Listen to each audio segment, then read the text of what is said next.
Hello my dear student, welcome back to my channel सरमन lecturer. आज का ये video class 10 science 2024 board exam के लिए सबसे ज्यादा इंपॉर्टेंट है। ठीक है, अगर आप क्लास 10th साइंस की तैयारी कर रहे हो और आपको साइंस में टॉपर बनना है, ठीक है, 95% लाना है, तो आज का ये वीडियो लास्ट तक जरूर देखना, क्योंकि आपको टॉपर बनने में साइंस में सबसे ज्यादा जो मार्क्स का आता है वो होता है लॉन्ग क्वेश्चन, जो दीर्घ उत्तरीय प्रश्न होते हैं। ठीक है, क्योंकि ये सबसे ज्यादा इंपॉर्टेंट होते हैं। ये आपके जो होते हैं, मतलब 7 नंबर का एक क्वेश्चन होता है और आपके 6 क्वेश्चन आते हैं, जिसमें से 3 क्वेश्चन करने होते हैं और 3 क्वेश्चन का आपको 21 मार्क्स मिल जाता है। इस वीडियो को देखने के बाद आपका जो 21 नंबर है वो बिल्कुल कंफर्म हो जाएगा। ठीक है, बहुत सारे स्टूडेंट कमेंट कर रहे थे सर लॉन्ग क्वेश्चंस पर वीडियो बनाइए, जो हमारे इंपॉर्टेंट लॉन्ग क्वेश्चन है। भाई इंपॉर्टेंट लॉन्ग क्वेश्चन पर वीडियो आप लोगों को चाहिए था, तो मैं आप लोगों के लिए लाया हूं। आप लोगों का जो 29 फरवरी को आपका साइंस का पेपर है, 29 फरवरी को यूपी बोर्ड में, उसमें तो ये 100% आएगा, क्योंकि मैंने क्या किया है, पूरे बुक में जितने भी आपके लॉन्ग क्वेश्चन हैं वो मैंने ले लिया है एक साथ। पूरे बुक में आपके बहुत सारे लॉन्ग क्वेश्चन थे, तो उन सबको मैंने, जो बहुत ज्यादा इंपॉर्टेंट है, उन सबको मैंने इस वीडियो में सिलेक्ट किया है। ठीक है, तो पहले नंबर क्वेश्चन से शुरुआत करेंगे। इससे पहले इस वीडियो को लाइक जरूर करना, शेयर जरूर करना। अगर चैनल पर नए आए हो तो जल्दी से सब्सक्राइब कर लो। क्लास 10th की सारी सब्जेक्ट की तैयारी कराई जाएगी। ठीक है, तो सबसे पहला प्रश्न देखो, रासायनिक अभिक्रिया किसे कहते हैं? जो आपका रासायनिक अभिक्रिया होता है वो क्या होता है? यह कितने प्रकार का होता है? जो रासायनिक अभिक्रिया होता है यह कितने प्रकार का होता है? उदाहरण भी देना है। अब आप कहोगे सर ये क्वेश्चन मुझे नहीं आता। देखो 90% स्टूडेंट को आता है, वही 10% हैं जो अभी तक बुक नहीं खोले हैं, उनको नहीं आता है। भाई पहले चैप्टर का अगर आपको क्वेश्चन ना आए तो आप कैसे पास होगे? ये इतना ज्यादा इंपॉर्टेंट है। देखो सबसे पहले आप रासायनिक अभिक्रिया क्या होता है बता दो, फिर इनके प्रकार आपके बहुत सारे हैं। संयोजन अभिक्रिया, वियोजन अभिक्रिया, विस्थापन अभिक्रिया, द्विविस्थापन अभिक्रिया, ऊष्माक्षेपी, ऊष्माशोषी, सभी का डिटेल में बता दो यार, नंबर भर भर के मिलेगा, एक भी नंबर आपका नहीं कटेगा। तो ये हमारा पहला इंपॉर्टेंट लॉन्ग क्वेश्चन है। शायद आपको ये पता होगा, अगर नहीं पता है तो कमेंट कर देना, फिर भी मैं नहीं बताऊंगा, क्योंकि भाई पहले चैप्टर का अगर आपको नहीं आता तो आपने क्या पढ़ा, साल भर आपने क्या किया, तो अब आपको पता होना चाहिए ये क्वेश्चन। ठीक है, बहुत ज्यादा इंपॉर्टेंट है। सेकेंड चैप्टर का अब हमारा क्वेश्चन आता है माय डियर स्टूडेंट, जो हमारा चैप्टर नंबर 2 है। लिखा हुआ है अम्ल जो होता है, क्षार और लवण की परिभाषा दीजिए। जो एसिड होता है, यानी कि एसिड बेस एंड सॉल्ट, अम्ल क्षार एवं लवण की परिभाषा देना है तथा उदाहरण भी देना है। अगर आपने चैप्टर नंबर 1 एंड 2 पढ़ा है, थोड़ा सा 2 में तो ये है ही वेरी इंपॉर्टेंट भाई। 2 चैप्टर अगर आपने पढ़ा है थोड़ा सा, तो सबसे पहले आपको अम्ल क्षार एवं लवण के बारे में ही पढ़ाया गया है। ठीक है, और वो आपका बहुत ज़्यादा इंपॉर्टेंट भी है, बहुत ज़्यादा इंपॉर्टेंट है। अम्ल क्या होता है? जो जलीय विलयन में H+ आयन देते हैं। क्षार क्या होता है? जो जलीय विलयन में OH- आयन देते हैं। और अम्ल और क्षार की अभिक्रिया से लवण बनता है। हो गया तीनों का डिफिनीशन। देखो आपको समझना है, जितना अच्छे से समझोगे उतना अच्छा आपका मार्क्स आएगा, बस समझ लो आज। ठीक है, और बोर्ड एग्जाम में जाओ छाप कराओ। देखो फिर अगला क्वेश्चन है। देखो अभी मैं आपको सारा क्वेश्चन करा देता हूं, आंसर भी आपको मिल जाएगा, डोंट वरी, पहले आप क्वेश्चन को समझो। ठीक है, व्यंजक चूर्ण बनाने की विधि, जो व्यंजक चूर्ण होता है उसको कैसे बनाते हैं, बनाने की विधि बताना है, तथा इनके आपको बताना है क्या क्या। देखो इनके आपको बताना है सबसे पहले तो भौतिक गुण, जो भौतिक गुण होता है, फिर रासायनिक गुण, तथा इनका जो उपयोग है वो भी बताना है कि हम इसका उपयोग किस में करते हैं व्यंजक चूर्ण का। तो व्यंजक चूर्ण की बनाने की विधि, भौतिक गुण, रासायनिक गुण और उपयोग, अगर इन सब को लिख दोगे भैया 7 नंबर आपको मिल जाएगा। 7 नंबर आसान नहीं होता, आपको लिखना पड़ता है उसके बारे में अच्छे से। ठीक है, तो इन सबको पढ़ा रखा है, देख सकते हो। कोई भी टॉपिक आपका अगर आपका फंस रहा है, नहीं पता है, तो आप सर्च कैसे करोगे? सर्च करना, लाइक आपको ये क्वेश्चन नहीं पता तो आपको लिखना है बेकिंग सोडा कैसे बनाते हैं, तो लिखना बेकिंग सोडा बनाने की विधि बाय सरमन लेक्चरर। पीछे आप सरमन लेक्चरर लिख देना, आपको हमारी वीडियो सबसे ऊपर मिल जाएगी। ठीक है, और आप अच्छे से पढ़ लेना। और आंसर भी आपको मिल जाएगा, डोंट वरी, पहले क्वेश्चन को समझो। बेकिंग सोडा, जो बेकिंग सोडा होता है उसको बनाने की विधि लिखना है, बेकिंग सोडा, इनके भौतिक गुण, रासायनिक गुण और उपयोग भी बताना है। तो देखो आपके दो बनाने की विधि सबसे ज्यादा प्रचलित है, सबसे ज्यादा आता है, एक तो हमारा व्यंजक चूर्ण और एक बेकिंग सोडा। ये दो जो हैं वो आपके साइंस में, फिजिक्स, केमिस्ट्री, बायोलॉजी तीनों में, लेकिन ये आपका केमिस्ट्री का है, केमिस्ट्री में सबसे ज्यादा आता है। ठीक है, अभी तो आपका केमिस्ट्री चल रहा है। अगला देखो 5 नंबर क्वेश्चन है, विद्युत रासायनिक श्रेणी किसे कहते हैं? जो विद्युत रासायनिक श्रेणी होता है वो क्या होता है और उनके अनुप्रयोग भी लिखिए। विद्युत रासायनिक श्रेणी के अनुप्रयोग कौन से हैं भाई? बहुत ही ज्यादा इंपॉर्टेंट है, वेरी इंपॉर्टेंट है कि विद्युत रासायनिक श्रेणी किसे कहते हैं या क्या होता है, इनके अनुप्रयोग भी बताओ भाई। इनके कई सारे अनुप्रयोग हैं, आपको पता होगा। जैसे ये हाइड्रोजन, जो हाइड्रोजन के नीचे हैं तत्व या धातु, वो क्या करते हैं? हाइड्रोजन अम्ल में से हाइड्रोजन विस्थापित नहीं कर पाएंगे, जो ऊपर है वो आसानी से कर लेंगे। भाई ऐसे आप लिख सकते हो, मैंने पढ़ा रखा है विद्युत रासायनिक श्रेणी। तो 5 लॉन्ग क्वेश्चन समझ में आ गया ना कौन कौन सा, जितने पूरे बुक के हैं पहले आप समझ लो, पूरे बुक में आपको कौन कौन से लॉन्ग क्वेश्चन पढ़ने हैं। ठीक है, ये समझ जाओगे तो फिर क्या है, बहुत आसान हो जाएगा। 6 नंबर क्वेश्चन है, मिश्र धातु किसे कहते हैं?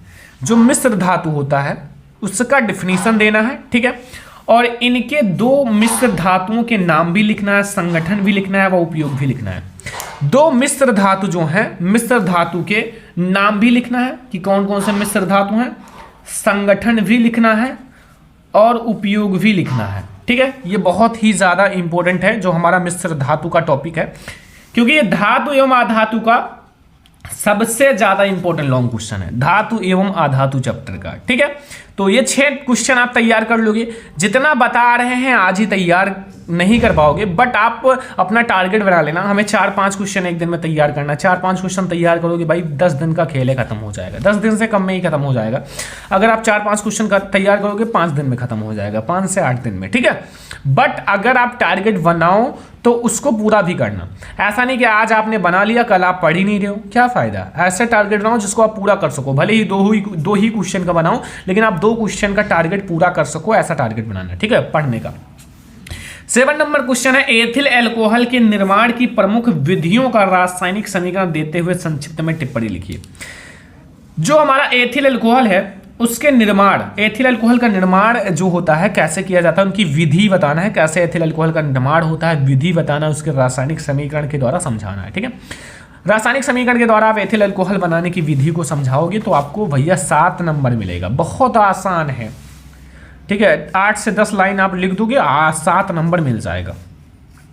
स्थिरीकरण पर टिप्पणी लिखिए। ये भैया आता है स्थिरीकरण पर टिप्पणी लॉन्ग में, मैंने देखा है आपके बोर्ड एग्जाम में आया था स्थिरीकरण पर टिप्पणी। ठीक है, स्थिरीकरण पर टिप्पणी बहुत ही ज्यादा इंपॉर्टेंट है, ऐसा नहीं कह रहा हूं, बहुत ही ज्यादा इंपॉर्टेंट है स्थिरीकरण पर टिप्पणी। तो आप इसको तैयार कर लेना भाई, तैयार करना पड़ेगा, क्योंकि भाई अगर आपको साइंस में टॉपर बनना है, टॉपर का मतलब होता है 95%, तो आपको ऐसा नहीं केवल ऑब्जेक्टिव तैयार कर लोगे, ऑब्जेक्टिव से आपको केवल मिलेगा 20%। आपको क्या करना है, ऑब्जेक्टिव भी, लघु भी, दीर्घ भी, सारे जब तैयार करोगे तब आप ये नंबर पाओगे। और एक सब्जेक्ट में टॉपर बनने से आप टॉपर नहीं बन जाओगे, जब आप सारे सब्जेक्ट में 95 लाओगे तब आप टॉपर बनोगे। तो हम ऐसा है नहीं कि एक सब्जेक्ट पढ़ाते हैं, मैं आपको सारा सब्जेक्ट अच्छे से पढ़ाता हूँ, हर एक सब्जेक्ट क्लास 10th का। तो आप क्या करोगे, चैनल को सब्सक्राइब कर लो, सब्सक्राइब करने के बाद बगल में बेल आइकन का प्रेस कर दो, और फिर आपको हमारी सारी वीडियो सबसे पहले मिलेगी और आप सबसे पहले पढ़कर आप बहुत अच्छा मार्क्स ला सकते हो। ठीक है, 9 नंबर क्वेश्चन है, साबुनीकरण पर संक्षिप्त टिप्पणी लिखिए। जो साबुनीकरण है उस पर आपको संक्षिप्त टिप्पणी लिखना। देखो स्थिरीकरण पर भी टिप्पणी आता है, साबुनीकरण पर भी। ठीक है, अभी तक ये जो हमारे क्वेश्चन चल रहे थे वो केमिस्ट्री के थे। अब हमारे आते हैं भैया बायोलॉजी के क्वेश्चन, और वो भी हमारे सारे लॉन्ग क्वेश्चन, छोटे मोटे क्वेश्चन नहीं। अगर टकरार होगा तो बड़े बड़े क्वेश्चन है इस वीडियो में। ठीक है, तो ये हमारे लॉन्ग क्वेश्चन है जो आपको पढ़ लेना है, बस इतना पढ़ लो जितना मैं बता रहा हूं बस। ठीक है, 9 क्वेश्चन आपको कम से कम और ज्यादा से ज्यादा पढ़ना है, इससे ज्यादा पढ़ोगे कोई फायदा नहीं। इसी में से ही आएगा आपका केमिस्ट्री में लॉन्ग क्वेश्चन। बायोलॉजी हमारा 10 नंबर से स्टार्ट होता है। सबसे पहले आपको बताना है पाचन क्या है, डाइजेस्टिव क्या है, पाचन, और पाचन तंत्र का सचित्र वर्णन भी करना है। पाचन तंत्र का जो फिगर के साथ अच्छे से आप वर्णन करो, ठीक है। पाचन तंत्र को बहुत अच्छे से पढ़ाया गया है। देखो, मुख से लेकर और छोटी आंत बड़ी आंत तक पढ़ाया गया है, ठीक है। मतलब एक भी भाग ऐसा नहीं है जिसको छोड़ दिया जाए, इन सब को पढ़ा दिया गया है। आप लोग पढ़ सकते हो, हमारी वीडियोज ऑलरेडी यूट्यूब पे मिल जाएंगी बहुत सारी, ठीक है। अगर आपको पाचन तंत्र पढ़ना है, भाई नहीं मिल रहा है, सर्च करो पाचन तंत्र, पाचन तंत्र बाई लिख दो श्रवण लेक्चरर, पीछे श्रवण लेक्चरर लगा देना, वीडियो आपको सबसे ऊपर मिल जाएगी। हृदय की संरचना सचित्र वर्णन कीजिए, हृदय की संरचना का आपको सचित्र वर्णन करना है। ये सब बनाना सीख लो, पाचन तंत्र, श्वसन तंत्र, हृदय की संरचना, उत्सर्जन तंत्र, क्योंकि भाई ये सब बनाना पड़ेगा। अगर आप फिगर नहीं बनाओगे तो 7 नंबर में आपको 5 ही नंबर मिलेगा, 2 नंबर कट जाएगा। तो हमें नंबर काटना नहीं है, बल्कि 7 में 7 लाना है, क्योंकि हो सकता है 1-2 नंबर राइटिंग का कट जाए और 70 में 70 जब आप करके आओगे तभी तो आपको 70 में 65 या फिर 68 मिलेगा। तो करना जरूर। 12 नंबर क्वेश्चन है, उत्सर्जन से आप क्या समझते हो? जो उत्सर्जन होता है उससे आप क्या समझते हो तथा मनुष्य के वृक्क का सचित्र वर्णन करो। जो उत्सर्जन तंत्र में मनुष्य का वृक्क होता है, किडनी, उसका आपको सचित्र वर्णन करना है। चित्र बनाकर, मतलब चित्र के साथ अच्छे से वर्णन करना है, सचित्र वर्णन। ऐसा नहीं कि केवल आप उत्सर्जन के बारे में लिख दिया, पहले आप उसका उत्सर्जन के बारे में लिखो, फिर चित्र बनाओ, फिर उसके भाग के बारे में, वृक्क के बारे में अच्छे से लिखो। 13 नंबर क्वेश्चन है, प्रतिवर्ती क्रिया किसे कहते हैं? प्रतिवर्ती क्रिया, इसका क्या महत्व है? ये तो क्वेश्चन पढ़ा होगा। प्रतिवर्ती क्रिया जो नियंत्रण एवं समन्वय चैप्टर में पढ़ाया गया है, ठीक है। सारे का 1 शॉर्ट वीडियो है, ठीक है। 1 शॉर्ट मैंने पढ़ा रखा है साइंस का। 1 शॉर्ट मतलब एक वीडियो में आपका पूरा चैप्टर खत्म, 30 से 35 मिनट, 40 मिनट में खत्म हो जाता है लगभग। कोई चैप्टर है जो बहुत बड़ा है तो 1 घंटा चला जाएगा बस, वो है शॉर्ट में, बहुत ही अच्छे से पेपर के टाइम पढ़ लोगे तो भैया साइंस में कोई नहीं रोक पाएगा। अब हम लोग देखते हैं 14 नंबर क्वेश्चन, क्योंकि हम लोगों ने 13 नंबर क्वेश्चन तक देख ही लिया है। कि अब कितना आपको आता है ये कमेंट करना जरूर, ठीक है। ये हमें जानना जरूरी है कि आपको कितना क्वेश्चन आता है, कितना नहीं आता है, ताकि हम जो क्वेश्चन ज़्यादा डिफिकल्ट आपको लग रहा है कमेंट कर दो, मैं उसकी वीडियो अलग से बना दूंगा। मानव मस्तिष्क क्या है? जो मानव मस्तिष्क क्या है तथा इनका सचित्र वर्णन करो। जो ह्यूमन ब्रेन है, मानव मस्तिष्क, वो क्या है, इसका चित्र भी बनाना है। इनके 3 भाग होते हैं, उनका वर्णन भी करना है। भाई बुक में देख लो, गाइड में देख लो, हर जगह अच्छे से लिखा हुआ है। अगर पढ़ना चाहो तो बहुत आपके पास चीज़ें हैं, ऑनलाइन पढ़ सकते हो, बुक से पढ़ सकते हो, गाइड से पढ़ सकते हो, मतलब बहुत सारे सिस्टम है आपको पढ़ने के लिए। बट अगर आप पढ़ना ही नहीं चाहते हो तो क्या फ़ायदा, ठीक है, सब कुछ बेकार है। नंबर 15 नंबर क्वेश्चन है। 15 नंबर क्वेश्चन ने पूछा है कि पुष्प, जो एक पुष्प होता है, सभी लोगों को पता है, किसी भी पुष्प का भाग ले लो, कोई दिक्कत नहीं है। कि आप ज़्यादा तो लोग हिबिस्कस ही लेते हैं, गुड़हल का फूल, लेकिन गुड़हल ही बना देना, बुक में यही है। पुष्प का नामांकित चित्र बनाइए, इसके चित्र जो विभिन्न भागों का वर्णन करो। जो इनके विभिन्न भाग है ना अलग से, उसका वर्णन भी करना है, ठीक है। तो विभिन्न भागों का वर्णन भी करना है। 16 नंबर क्वेश्चन है, नर तथा मादा जनन तंत्र का सचित्र वर्णन करो। नर तथा मादा जो जनन तंत्र है, नर जनन तंत्र और मादा जो मेल रिप्रोडक्टिव सिस्टम होता है और फीमेल रिप्रोडक्टिव सिस्टम, इन दोनों का आपको व्याख्या करना है, भाग भी बताने हैं और फिगर भी बनाना है। बुक में अच्छे से बना हुआ है, देख लो, उसमें कोई दिक्कत नहीं है। 17 नंबर है, लिंग निर्धारण क्या है? बहुत सारे स्टूडेंट कमेंट कर रहे थे, सर आप एक ऐसी वीडियो बनाइए साइंस में बायोलॉजी में, कि जो हमारे फिगर हैं, डायग्राम, जो बहुत ज़्यादा इंपॉर्टेंट है, डायग्राम, उस पर आप एक वीडियो बनाइए। जो 5 से 7 डायग्राम है जो बहुत ज़्यादा इंपॉर्टेंट है, उस पर बनाइए। तो अगर आप कमेंट करते हो ज़्यादा से ज़्यादा तो इस पर आपको वीडियो मिल जाएगी जल्दी से, बट आप ज़्यादा से ज़्यादा कमेंट करो, ठीक है। अगला देखो, ये लिंग निर्धारण क्या है, इसका किरण आरेख खींचकर समझाइए। लिंग निर्धारण का मतलब होता है कि होने वाला संतान जो होगा, लड़की होगी या लड़का, इससे पता चल जाता है। बट नहीं, इससे नहीं पता चलता, क्योंकि इसमें यही होता है कि 50% चांस लड़की का चांस होता है, 85% लड़के का। तो हम ये नहीं कह सकते कि होने वाला संतान लड़की होगी या लड़का। तो लिंग निर्धारण यही है। अगला 18 नंबर क्वेश्चन, मेंडल के आनुवंशिकता का नियमों की विवेचना कीजिए। मेंडल के जो आनुवंशिकता के नियम हैं, मेंडल के आनुवंशिकता के कितने नियम थे? 3 नियम थे, और 3 में से आपके फर्स्ट प्रभाविता, दूसरा पृथक्करण, तीसरा स्वतंत्र अभिगमन, तीनों को पढ़ा रखा है। पढ़े जरूर होंगे अगर आप वीडियो को देखे होंगे हमारे सारे। तो ये हमारा मेंडल की आनुवंशिकता का नियम हो गया, बहुत ज़्यादा इंपॉर्टेंट है, देख लेना, ठीक है। 19 नंबर क्वेश्चन है, मेंडल के द्विसंकर संकरण विवेचना कीजिए। मेंडल का जो द्विव संकर संकरण, देखो मेंडल के दो नियम थे, एक तो एक संकर संकरण जो संकरण था, एक संकरण एक द्विव संकरण। एक संकरण तो प्रभाविता की तरह बिल्कुल है, प्रभाविता के नियम की तरह, और ये द्विव संकरण हार्ड है, थोड़ा सा स्वतंत्र V1 से मैच कर रहा है इस नियम से, लेकिन इससे ज़्यादा हार्ड है, ठीक है। तो बस इसको जरूर पढ़ लेना। एक संकर संकरण तो प्रभाविता का नियम लिख दोगे, वही है। 20 नंबर क्वेश्चन, पूर्ण आंतरिक परावर्तन के जो परावर्तन को उदाहरण सहित समझाइए। अब हमारा ये कौन सा है भैया, ये PHYSICS फिजिक्स से है, जो हमारे इंपॉर्टेंट लॉन्ग क्वेश्चन फिजिक्स से आते हैं, ठीक है। तो फिजिक्स से भी समझ लो, पूर्ण आंतरिक परावर्तन को उदाहरण के साथ समझाना है। पूर्ण आंतरिक परावर्तन वेरी इंपॉर्टेंट है भाई, फिजिक्स में आ सकता है, वैसे बहुत कम ही चांस इसका आने का है, आने का चांस तो यहां से बनता है। कौन सा, 21 नंबर क्वेश्चन से। देखो फिजिक्स में ज्यादा लॉन्ग नहीं है, फिजिक्स में जो आपके ज्यादा क्या आते हैं, एक तो ऑब्जेक्टिव आता है, एक लघु बहुत ज्यादा आता है, साथ में एक चीज और आता है जो हमारे स्टूडेंट को नहीं पता होगा। देखो सबसे पहले तो लॉन्ग में कभी लघु में दे देता है क्या, न्यूमेरिकल, सबसे ज्यादा यही आ जाता है फिजिक्स में, इसीलिए इसमें लॉन्ग बहुत कम है, न्यूमेरिकल ज्यादा है। अब कहोगे सर न्यूमेरिकल की भी वीडियो लाओ, तो डोंट वरी, न्यूमेरिकल की भी वीडियो आएगी, बट अभी पहले लॉन्ग समझ लो, ठीक है। अभी जिस पर आप ध्यान दे रहे हो, देखो एक चीज पर फोकस करो, अभी लॉन्ग समझो, इसका आंसर आप ढूंढो, लिखो, पढ़ो, और इन सब का आंसर मैं प्रोवाइड कर दूंगा। 25 लॉन्ग है, 2 से 3 वीडियो में आ जाएगा, डोंट वरी, बट ट्राई करो, आप बताओ कितना क्वेश्चन का आंसर आता है, कितने का नहीं आता है, ताकि हम देखें आप कितने अच्छे से पढ़ाई करो, ये बहुत ज्यादा इंपॉर्टेंट है। मानव नेत्र का सचित्र वर्णन कीजिए तथा इनके भागों का वर्णन कीजिए।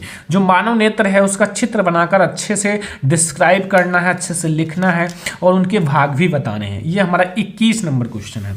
22 नंबर है, वर्णन कीजिए वर्ण विक्षेपण की तथा उदाहरण देकर समझाइए। आपको वर्ण विक्षेपण का वर्णन करना है, जो वर्ण विक्षेपण होता है उसका वर्णन करना है और उदाहरण के साथ समझाना है। ये सबसे ज्यादा इसमें लॉन्ग क्वेश्चन है, और उससे भी ज्यादा भैया यहाँ बैठे हुए हैं नीचे, ये और भी ज्यादा इंपॉर्टेंट है। इसमें क्या पूछ रहा है, इसमें हमारा पूछ रहा है ओम का नियम क्या है। जो ओम का नियम है वो क्या होता है, इनके सत्यापन के लिए हम किरण आरेख खींचिए। ओम का नियम आपको समझाना है। ओम का नियम क्या होता है, किरण आरेख के द्वारा अच्छे से खींचकर फिगर के साथ ओम का नियम समझाना है। फिर आपको मिलेगा 23 नंबर क्वेश्चन का 7 नंबर।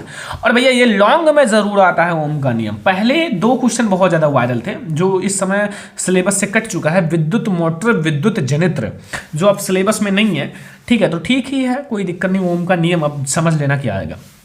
या फिर ये आएगा समांतर क्रम संयोजन तथा श्रेणी क्रम संयोजन का सूत्र। समांतर क्रम श्रेणी क्रम संयोजन का सूत्र जानते हो, जो होता है R बराबर R1 plus R2 plus R3। ये हमारा श्रेणी क्रम है, और समांतर क्रम का 1/R बराबर 1/R1 plus 1/R2 plus 1/R3। But ये सूत्र नहीं लिखना है, इसका सत्यापन करना है, ये कैसे आया सूत्र, पढ़ा रखा है, देख लेना।